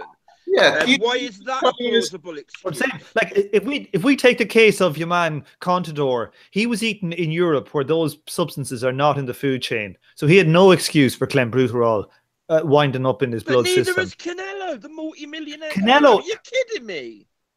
No, I'm not. Look, I think Canelo is juicing. I think Canelo is juicing. Don't get me wrong, right? But like Canelo when he was fighting Liam Smith, they cancelled fucking VADA testing. Do you remember that? Yes. Yeah. It stunk. Absolute stunk, right? So like I do think he's juicing. And but I don't know if he was juicing. I don't think if he was juicing with clenbuterol here, because, you know, I'm not positive. I'm you know, if I was a betting man, I don't know what I would bet. it's easy for him. You know, you can imagine being at someone's house and you're eating beef. They cook you something, you're having a steak, and it's got something in it, and you don't know where it's from. It's conceivable. But, like, I still think he's juicing anyway. What happened with the 154 matchup where they cancelled the drug testing is ridiculously suspicious. And, you know, he has a history of being able to cut huge amounts of weight, which is also highly suspicious. Anybody who's what cutting... are you talking about, Tom? I think you're on drugs here, mate. I think... But, well, Tom, I'm objecting to people... Can we get him tested for this podcast? Because I think we should be all clean on this podcast. If Canelo wanted to clear his name, it's very simple. He could do a hair test, but he will never do it because he's probably juicing other things, right? And maybe he's juicing clenbuterol, and maybe he's not. But he's more than likely juicing after we saw that fiasco where they stopped doing the drug testing because it was his last 154 fight and he couldn't make the weight. Well, Tyson Fury, and for stamina. And if you look at yes, Canelo as also, a fighter, that would be the thing he fucking needs above all else. So I'm just saying, it's totally plausible. Totally plausible. Yeah, well, yeah, totally plausible. But it's also plausible that he did actually get it from contaminated beef. You know, it is plausible because 25% of beef in Mexico has it. That's the stats. They did a scientific study and they did 25%. I hate to be standing up for somebody who I think is juicing, but I think we should be clear here. It's like 25% of the slaughterhouses in Mexico, the meat coming out of them had traces of clenbuterol. Let me ask a question, Tom, because you've clearly got more knowledge on this than me. If somebody was in that situation, so if I went round to your house, you cooked me up a steak, you'd got it from a dodgy source and it was affected by clenbuterol, would that one steak have the potential to... No. Or would it my impression, and this is not based on knowledge, so my impression could easily be wrong, but my impression was that you would need a lot of exposure in order to fail a drug test in the way Canelo's done. Tom, the Contador situation, they were told that he would have had to have been, it was 3 times higher than the amount necessary that would come from a contaminated steak or whatever. Canelo's is 16 times higher than that.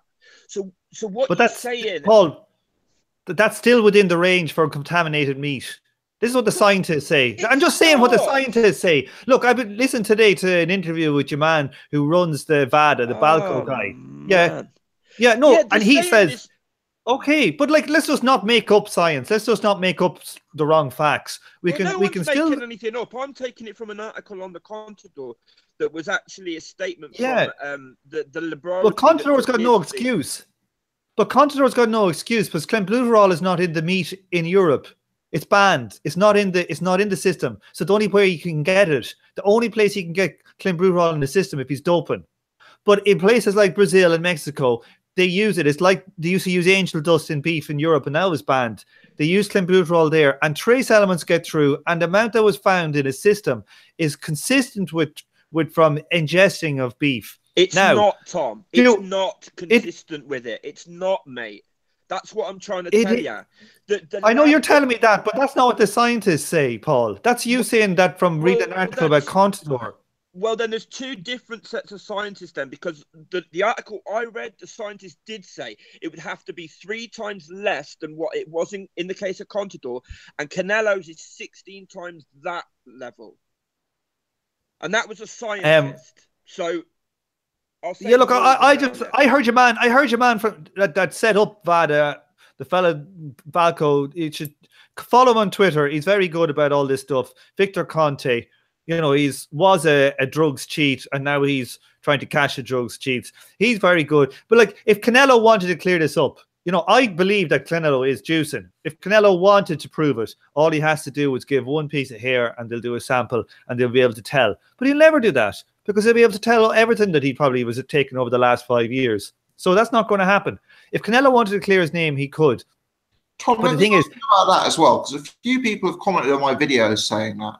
And this is something that I'm not playing the fool. I genuinely have no knowledge on this. Well, your man... thing is so clear. Why don't they just do that instead of blood tests? Well, I think it's only works for certain drugs. You know, not everything might come through the hair. But your man Victor Balco was saying that they have a test for testing for clenbuterol, which they use in the horse racing, because clenbuterol one of the things they use for doping in horses a lot, and that it works for a horse hair. They do it all the time, and you can just do it for a human too. It's a well-known test. Apparently, it's really cheap. Only costs like $8. Literally, something ridiculously cheap to do. Well, Canelo fail that test? Because I mean, there's no denying there's clambuterol system. No, but I think it's actually your hair will keep traces of drugs. Like if you took acid tonight, or you were smoking weed, and they tested your hair like in 3 or 4 years, they'd be able to tell that you had those. But why 3 to 4 years ago? So test, because there's even he's disputing that this system, because he might have a trace element in his blood, say for example, or his urine, but in his hair he might have shitloads of it. You see, and then they'd be able to tell that he used it for a prolonged period over the last 5 or 6 years. So the test isn't going to exonerate him, but it could crucify him. Exactly. Yeah. So there's no. Well, it would exonerate him if it was only trace tiny elements of it in recently from bits of beef. They'd be able to say, look, his hair doesn't show evidence of like large scale clenbuterol dosing. They'd be able to say that if they were just saying there was just like traces. But I don't think he'll ever do that, because I think they can find other things from the hair stuff too. Well, like, yeah, I'm sure. If they want to, they can test. I know, like they do drug tests, and if you go for jobs like, with fucking MI5, and they still do drug tests on your hair to find out what you've had in the past and whether, you've got a dodgy record. And so they do exist for things like coke and acid and things like that. I know that much. But he's going to be with custody cases as well. They do. Courts will order hair testing for things like custody battles and family court and stuff like that. Over a child and whatnot. Yeah. They can test for everything: heroin, cocaine, cannabis, all sorts of stuff. Yeah, it's just.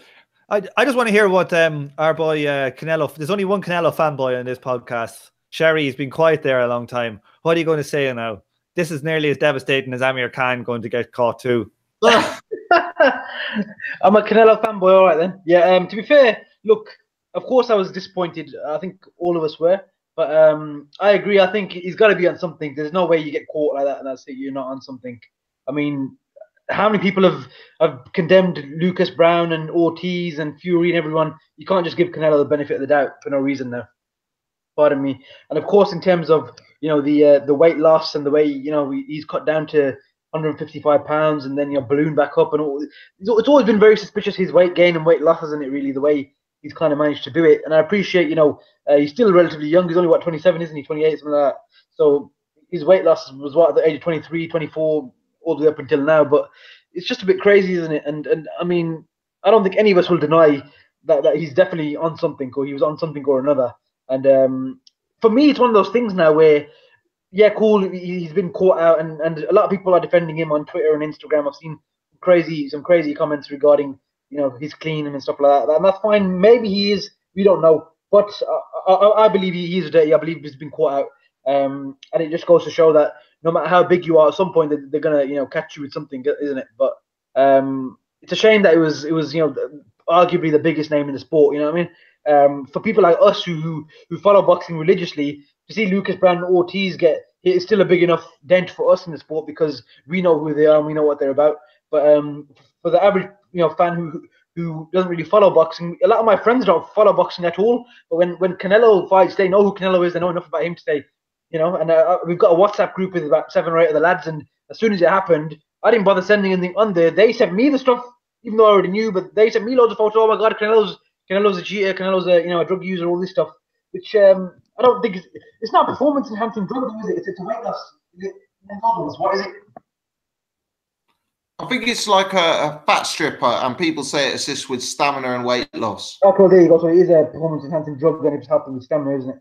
It's considered a performance enhancing. Yeah, there you go. Like I said, I wasn't really up to speed in terms of what it actually did in terms of its effects and whatnot. But clearly, if it is helping with weight loss and then stamina as well, then it's enhancing the performances. So it's making the PED.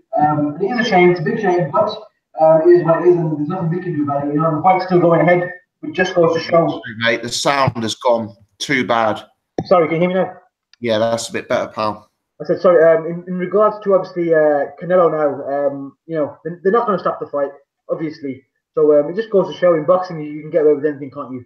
And it's a bit of a negative for the sport, if I'm honest, with the biggest name in the sport and getting caught out like this. But I mean, look, let's be honest. If Canelo, however he does it, if he manages to beat Golovkin, whether it's by robbery or whatnot, that's always going to be, a tainted victory now, isn't it? Considering this, and let's say this hadn't happened and he went and beat Golovkin, it would have been a bigger victory, wouldn't it? But now this has happened. Who's actually going to take it seriously? I, for one, because I think at this point, I think Canelo can beat Golovkin after the first fight. I mean, the first fight he lost clearly, in my opinion, and I picked Golovkin to win, and that's fine. I think this time Canelo can adjust in the fight a lot more than Golovkin can, and I think he's got more to show. He's more of a diverse, fighter in terms of his defense and offense mix kind of thing. But now it's going to be a tainted victory if he was to win. Of course, I'm by no means saying he will definitely win. I'm just saying, in regards to a Canelo victory, we're always going to look back now, and we're going to look back to this moment, aren't we? We can't just look at it now as a victory over Triple G and the first guy to beat him kind of thing. Especially if his stamina is vastly improved, and he's still there in the 11th and 12th and whatnot.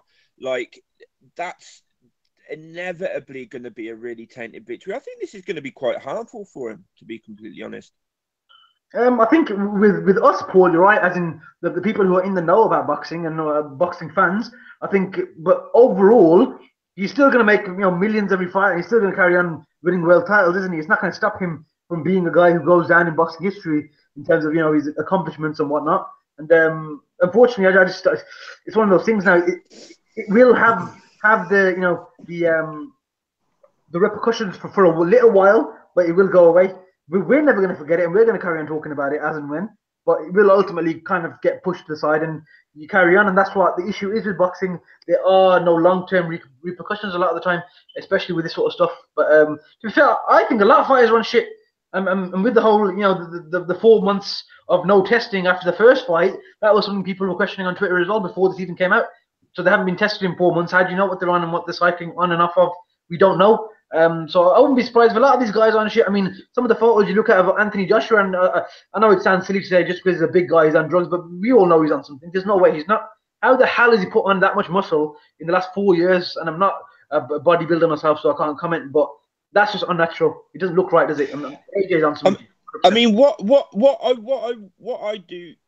I would say, is just because somebody looks like that doesn't necessarily mean that they're on drugs. As you guys know, I was in the military. I see a lot of guys that had physiques like Joshua and got them quickly, and they weren't on anything. And so just look. The way I feel about it is, I think probably a lot of guys are on it. Probably most of the top athletes are on it as well. But until someone pops, I just think like the jury's out. You can get a physique like that without steroids. Fact.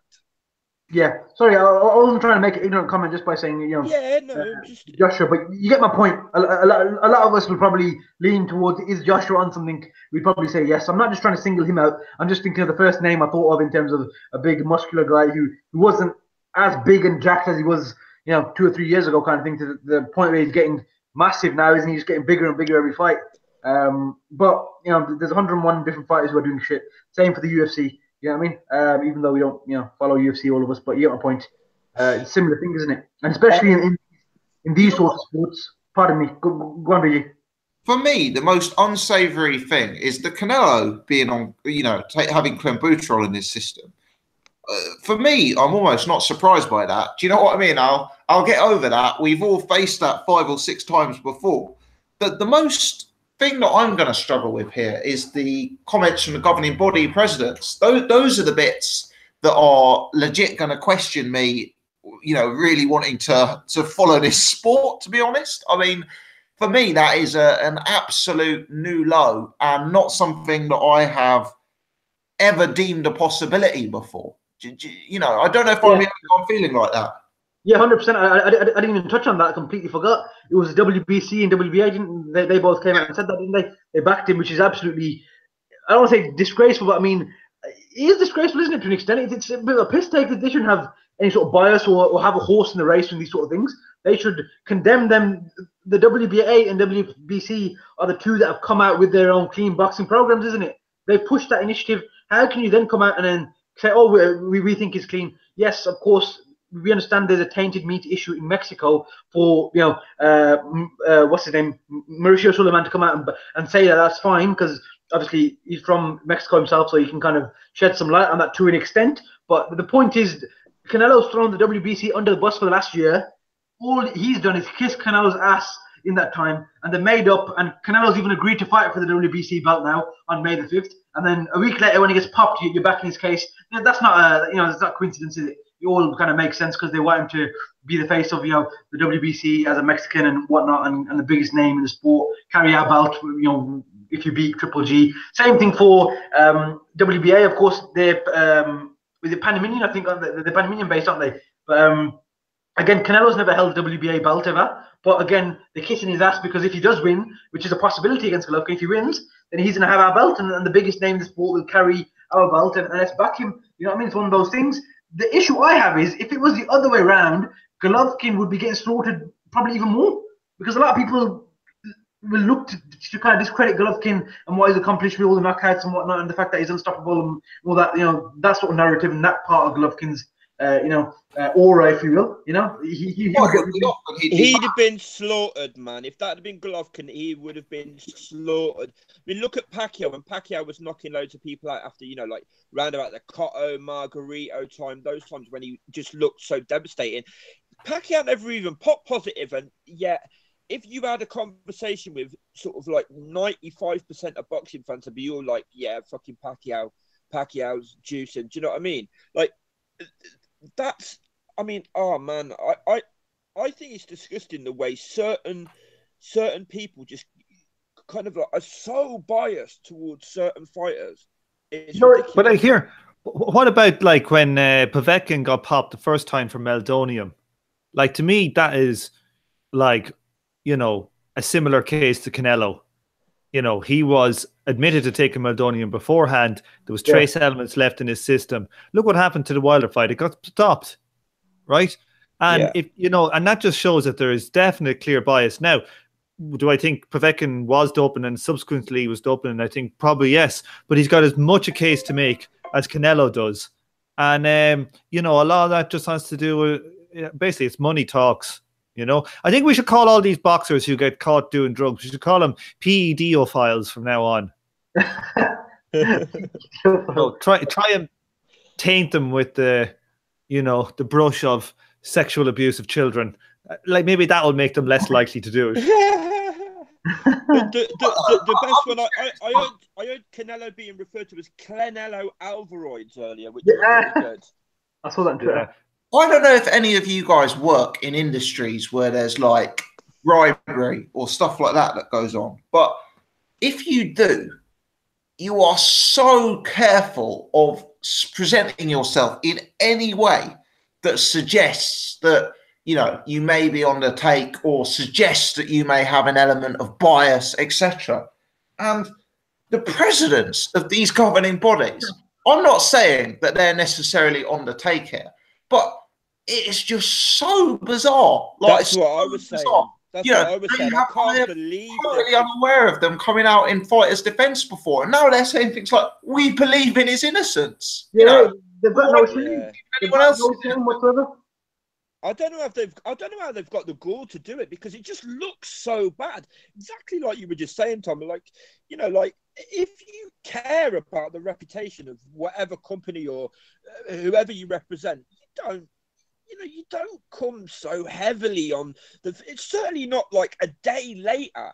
There's no evidence, like no further evidence. It's not like they've come out weeks later and it's like, a load of new evidence has been presented and now we believe in his innocence. They just come straight out and they're like, that's it, we're Team Canelo. That's basically what they're saying. The way, pardon me, go on. I'm lost for words about it, and to be honest, for me, that is the bit that has been the most damaging.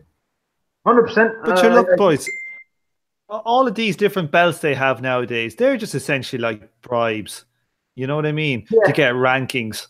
It's all they used to explicitly ask for bribes. Bob Arum got done in an FBI sting with the WBA when he was like trying to get like a title fight done.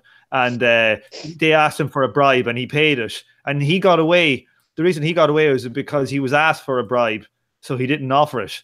So Bob Arum got away in a technicality, and the WBA nearly got closed down. So they do it just different ways. Look, money talks. It's the same in all these judges in all these fights. Just take your pick. That it's always the home fighter who gets the advantage. It's got nothing to do with crowds cheering. That's just utter horseshit. It's got to do with where the money's coming in. You can even tell which judges are going to do it. Yeah, you can tell in advance. Yeah, and just like I said at the start as well, like nobody wants this fight not to go ahead other than anybody that just cares about the sport of boxing, because everybody stands to fucking gain from it. Has anybody seen the Abel Sanchez? I think it was Behind the Gloves phoned him or whatever to ask him about it in that. Has anybody seen that? No. I mean, like 9 times out of 10, the trainer or the team of the opposing fighter will just, they're the first to sort of like condemn whoever it is, like Ortiz or whatever. And Abel Sanchez, man, like if you didn't know who Abel Sanchez was, you might be forgiven for thinking Abel Sanchez was on Canelo's team. Like the way he was just kind of like, well, it's not, and he's normally quite outspoken. Do you know what I mean? And well, I'm not an expert. I'm just a trainer. I'm certainly not going to say it sounds like it could be plausible, and that, like, it's just kind of like nobody wants this shit to go any further, and it won't. It won't, and that's the frustrating thing about it. Is it's just like money is going to mean that nothing's done to this piece of shit. Like, I mean, the way I was looking at it, I know it's probably. I'm sure you guys will get where I'm coming when I say this. I mean, for example, with the WBA now, Canelo's never held that belt, up until this point in his career, and up until the fight happens, we're not going to know if he wins, but he's never held that belt. Obviously, he's arguably the biggest name in the sport, who makes the most money. So obviously, him having the belt will naturally, the sanction fees and whatnot, and the exposure that belt will obviously be tremendous for them. Yeah. Now you look at a guy in Rigonda. Yes, of course, coming off the Lomachenko loss, he's at all-time low. He's probably never going to be seen or heard of again. But this guy's held a WBA belt for the past 3-4 years, maybe.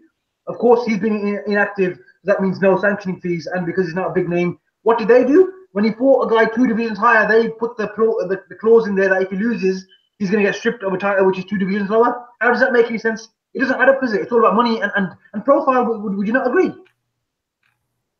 I totally agree. And I've always kind of known that the sport wasn't completely equal. And I've always kind of known that certain people would get a step ahead.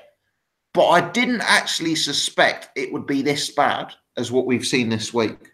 And what you mean by that, BG, is you mean the lack of shame, isn't it? In terms of they're so shameless that they came forward and actually backed him like that to a point where they're kind of, disrespecting us and our intelligence, isn't it? To a let's say I had a fictional governing body, right? And let's say I wanted Canelo to be my champion, right? And let's say he got performance-enhancing drug failures, and I knew the right thing to do was to strip him and to ban him, etc. And let's say that I decided I didn't want to do that because I wanted to get his sanctioning fees.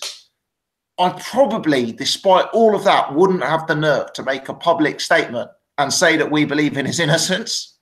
Yeah, I get where you come from, 100%.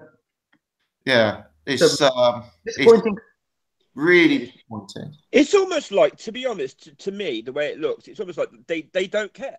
They don't care. What they care about is the Benjamins, the little green notes with the fucking heads on them. That's really all they care about.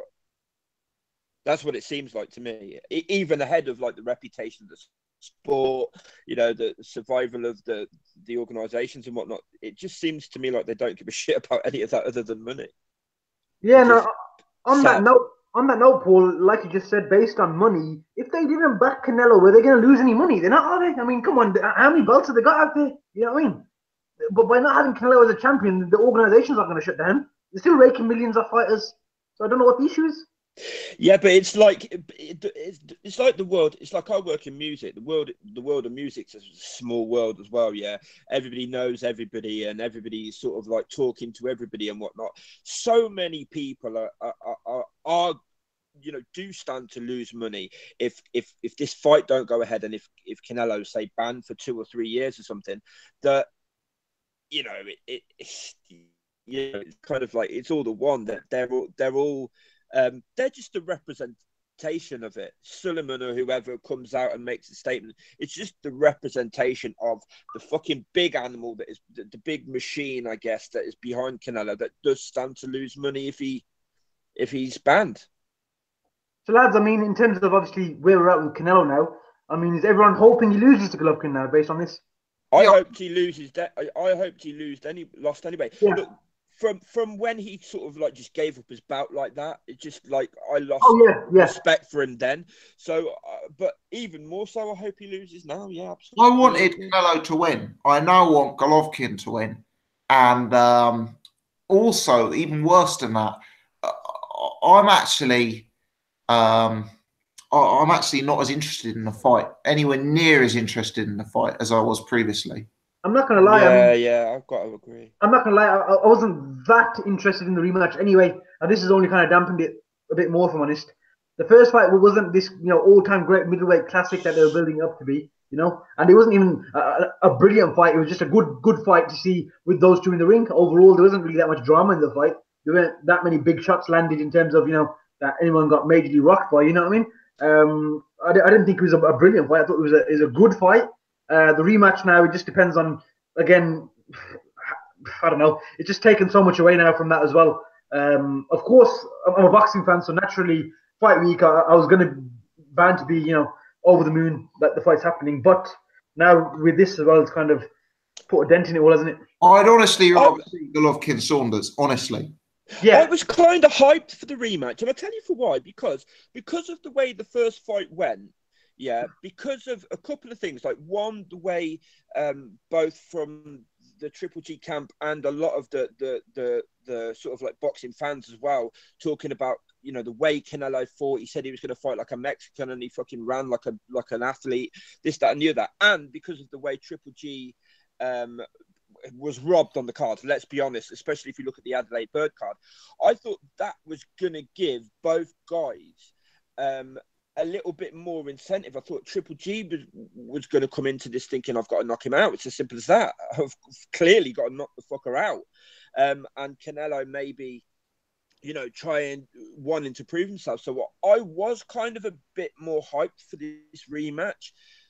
I'm less so now. I'm definitely less so now. There's just like, oh, fucking hell. Okay. So we now are going to know that at least one guy is unnatural in there, and it just leaves a bad taste in the mouth for me. Totally agree. Let's move it on, because as frustrating as this topic is, we've probably said as much we can say. That may be beyond my ability. Sorry, Siri is just making a podcast debut. Next week, there is boxing. The boxing probably isn't quite as strong as last week's boxing, but nevertheless, there's some decent fights. Julius Ndongo fights on Friday night against Prograis. Scott Quigg versus Oscar Valdez. Kieran Relic versus Barthélemy. Mikey Garcia versus Lipnets. I'm interested in the Quigg fight. What about you guys? Is there anything that stands out? Anything you're particularly looking forward to there? I'm looking forward to the Quigg fight as well. I don't know who's everybody picking in that fight, because I don't think it's as straightforward or as clear a Valdez win as a lot of people think. He's very hook happy. He's very leaves himself open a lot, Valdez. I think he's a little bit predictable for me, Valdez. He's clearly got a lot of power, but who's everyone picking? I mean, pardon. What did you say, Valdez? Valdez. I think Valdez will. I think Quigg has massively regressed under Freddie Roach. I think he's become even more basic and even more thoughtless than under Joe Gallagher, which is saying something. And I think Valdez will pick him apart with boxing. I think Valdez is going to smash him, and it's not about discrediting Scott Quigg, but in his last fight, he did look horrendous against that guy in Monaco. I can't remember who he fought, but he didn't look very good. The guy was a lot smaller than him as well, and he looked like BG just said, very basic, very just plodding forward. And against Valdez, he might change it up, but I don't think he's good enough to beat him, if I'm honest. And Valdez isn't some, for me, some really top level fighter. He's world level. He's got good hand speed, good combinations. He's intense, but he's nothing special to me. But I still think he'll smash Quigg to bits. If I'm honest with you, it will be a competitive fight for a little bit, but I think he will stop him.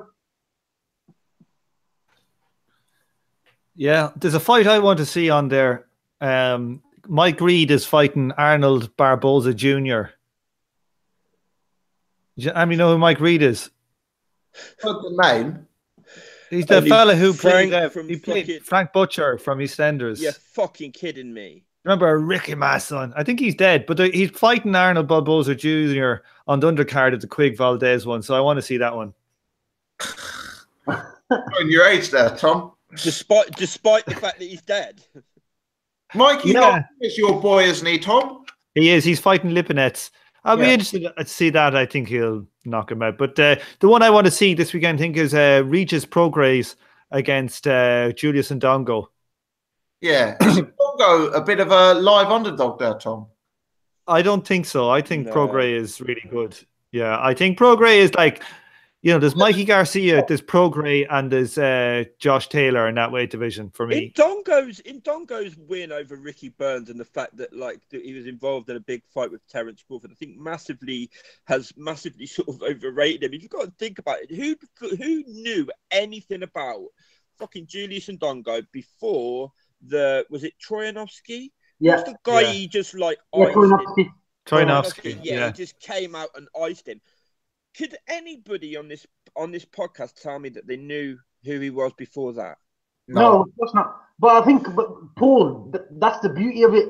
The way he knocked out Troyanovsky, you can't argue with the way he iced him, and then the way he you couldn't argue it. He earned those victories, didn't he? Regardless of how much we didn't know him. But Regis Prograis is I think he's another level. A very, very good fighter. I think he's maybe two levels above Ndongo. Ndongo's just awkward. He's awkward. But big long. But remember, Ndongo schooled Ricky Burns. But I think if you put Josh Taylor in there, Ndongo wouldn't win a round against Josh Taylor. I completely agree. Josh Taylor would have schooled Ricky Burns. Let's be honest. Ricky Burns was one of the worst world champions at that time. I think Ricky Burns was very, very basic. But he was tough. Yeah, he was tough. I mean, I thought Relic beat him. Kirill Relic. That was a fight in this weekend as well, Kirill Relic. Bartholomew, isn't he? Francis Bartholomew? Yeah. Good fight, that. Yeah. I think a lot of people kind of teeing up another disappointing loss for Kirill Relic. Yeah. People I speak to, that seems to be the thing, is that he's just one of these guys who's going to get jobbed time and time again. I agree. He's a good fighter, though. I quite like him. Yeah. I think Garcia, Lipinets, and Ndongo are on Friday night. Obviously, the Quigg fight is going to be on Saturday night. Does anyone give Quigg a realistic chance in that matchup? He's got a chance, but I don't think he's going to pull it off. I don't think at the top level, in the biggest fight of his career, I don't think Quigg will come through. Full stop. I think he has to knock him out, to be honest. I think that Valdez is the draw. Quigg doesn't sell 5 tickets in his hometown. So he can't realistically win that on the cards unless he really savagely outboxes him. And I cannot see that from Scott Quigg. Look, what's Scott Quigg's best win? Is it a draw? Kiko Martinez. Is his best win a draw? Kiko Martinez, probably. He's got one reasonable win. It literally is. And even then, he was losing for the first 2 rounds. He caught him with a big punch. And he iced him, yeah. I can I just say, because I'm getting a bit of stick in the chat again. I'm not picking Quigg. What I said was, I don't think it's like he's the sort of it's as a foregone conclusion as people are making it out. Valdez probably will beat him, and if it's on boxing, I think he'll beat him, and he also might knock him out. But what I'm saying is Valdez is open, and I mean, if you look at the Mariaga fight, look at how easily Lomachenko dealt with Mariaga, and Mariaga gave Valdez fucking hell, mate. Gave him hell. Didn't he drop Valdez? Maybe, but like the thing is, I think he's very, very open and doesn't have a lot of punch selection. Like he's very, very hook happy. Very hook happy. I don't see Quigg getting stopped though. I think Quigg is tough. Quigg is tough. And I do think Quigg is tough, and he'll take a lot of punishment. You can get 11-8 on Valdez by decision. I think it's going to be a really good fight. I think it'll be a really I think style matchup, it'll be a good fight. But like he's never getting that decision, Quigg. So like he's not a boxer unless he scores multiple knockdowns. He's not getting that decision. I think 11-8. You can get with a number of bookies. I think that's good value. Yeah, no. I mean, I'm picking Valdez to win. I just don't think it's going to be as easy as. I just think Valdez is shown a lot of holes in his game. That Mariaga fight really kind of like was the main one that made me think that. Who's everybody? So are we doing picks, Tom? Because I want to know who everyone's picking in the Garcia Lipinets fight. I didn't ask for picks because I thought they were all obvious. So I think everyone's going Valdez, and I think everyone's going Garcia, right? Yep. Yeah. Are you picking Lipinets, Paul? No. I wanted to know whether anybody was. He's going for a Quigg Lipinets double with a Conor McGregor triple. Conor McGregor and Luis Ortiz triple. And what price would you get on that? The Lipinets. Lipinets is 12-1, I think, on Lipinets. But what about for the Lipinets and Quigg double? I don't know. Quigg is like 5-2. You'll probably get like around 50-1 or something. Yeah. I'm going to put that on. I'm going to come back next week and buy and sell BG with his 7,000 subscribers. Yeah, they're all bots anyway. Jet's been doing them a favor. Yeah. I think he bought some of them with one of Eddie Hearn's envelopes as well. Lipinets is 11-1. Ever since Eddie started funding the channel, it's been a lot easier to pick up. Noticed you've just gone from strength to strength since that. Yeah, I know. It's flown. You're getting abuse on Twitter gossip from Terry, what you call him, Turbo Terry's fan club. I saw that. I found that mildly entertaining. I noticed you retweeting it instantly. Like, I picture you, Irish, right? Like, in the nicest possible way. I picture you at home in your boxers eating beans out of a tin, like moving over your laptop, just like reacting instantly the second like any sort of tweet comes up. I know I've been on Twitter a lot lately. I'm actually considering like completely stopping Twitter at the moment. I've been working on the computer all the time, so I'm so fucking bored. Do you know what? I've never got into Twitter. I've never really got into it. Don't. I'm always more into Facebook. And like somebody tweeted, did anybody see that? Somebody tweeted me like, you'll have to follow me back if you want me to promote your channel the way I do BGs. And I noticed I didn't even know how to look. I've had to fucking look to see how do I look and see who's followed me. Loads of people have fucking followed me, and I had no fucking clue. Like, I don't by loads at all. By loads, do you mean 3? No, there wasn't, because it had been for quite a while. There was about 40 odd people with like I'm only shitting you. I'm only shitting. Notifications and that had followed me, and I don't know when these things happen. It's fucking terrible. With all my the guy you're talking about who followed you is one of the podcast. He's a loyal, listener and follower of the podcast. I know, but I felt so bad. Gerard's watching. One of the most loyal BG faithful. Yeah. I felt like such a wanker. I was like, oh man. So anybody that's listening, man, if that has happened to yourself as well, man, I apologize. You know, guys are subscribing. I'm just like fucking Mystic is fucking blanking me. I've just subbed to his channel. He's just blanking me, like fucking hell. I think this calls for a hashtag Paul is a wanker. If anyone's watching, let's get that going viral on Twitter, lads. Let's make it already is viral. Yeah, we'll follow you back. Before this happened, it was already viral. So yeah. Good stuff. It's that time, guys. Let me go around the panel, ask if anyone has any more for any more before we call it a day. Let's start with yourself, Paul.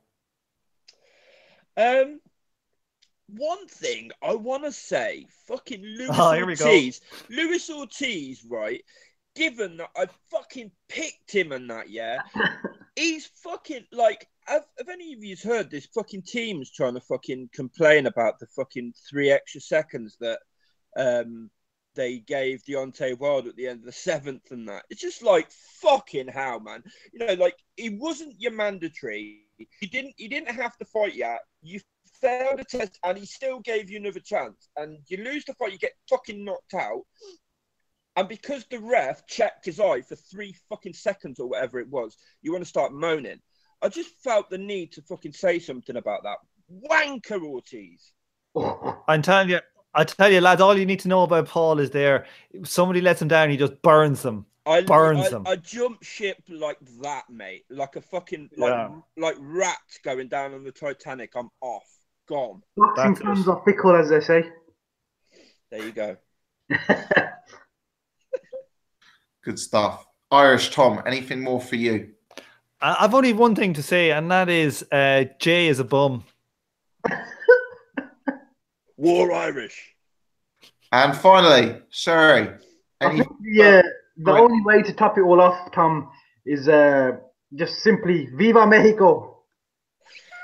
Viva Mexico. Let me give a good shout out to my man Jet, who sadly couldn't be with us tonight. Jet actually got... Is he dead? Is he dead? You wanker. He wasn't dead at 7 o'clock. Let's put it away. That hashtag's got to change to Tom is a toss part or something. But Jet wanted me to recognise that he actually picked Deontay Wilder by a late round stoppage. So I'll give credit to Jet for that. It's not going to impact me from docking your wages for not showing up tonight. But there you go. It's a rarity that he gets a pick right. Give him his credit, man. I know.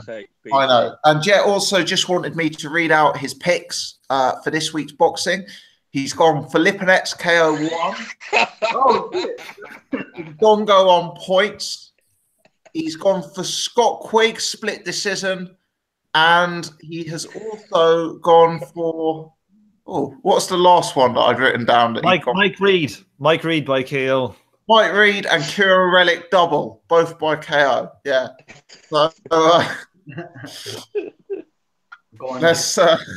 let's War Jet. Anyway, on that note, I'll call it a day. Thank you to my wonderful panel for giving up their Wednesday evenings as ever. All of you been on from start to finish tonight. I hope you've enjoyed it as much as I've done.